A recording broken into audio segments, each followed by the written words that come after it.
دوڑنے کے ایک مقابلے میں افریقی ملک کینیا کی نمائندگی کرنے والے ایتھلیٹ ہابیل موتائی اختتامی لائن سے صرف چند فٹ کے فاصلے پر تھا، لیکن وہ الجھن کا شکار ہو گیا اور سمجھا کہ اس نے ریس مکمل کر لی ہے۔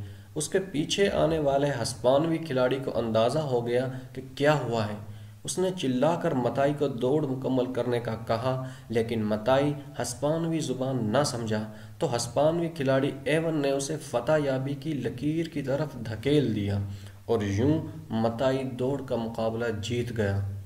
ایک صحافی نے ایون سے پوچھا، آپ نے ایسا کیوں کیا؟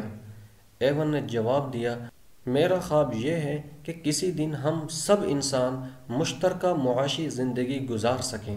صحافی نے اصرار کیا، لیکن آپ نے کینیا کے کھلاڑی کو کیوں جیتنے دیا؟ ایون نے جواب دیا، میں نے اسے جیتنے نہیں دیا، وہ خود جیتنے والا تھا۔ صحافی نے پھر زور دے کر کہا، لیکن آپ جیت سکتے تھے۔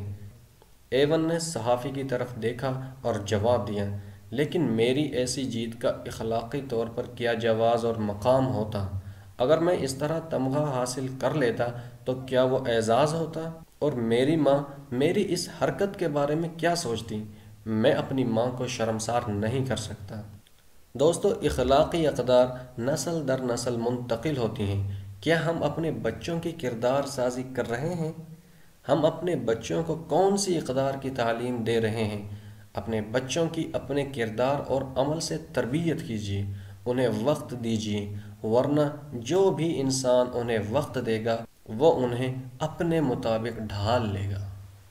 دوستو، اگر آج کی یہ ویڈیو پسند آئی ہے تو اسے لائک کریں، چینل کو سبسکرائب کریں اور کمنٹ میں اپنی رائے کا اظہار کریں۔ ملتے ہیں اگلی ویڈیو میں، تب تک کے لیے اجازت دیجیے۔ اللہ حافظ۔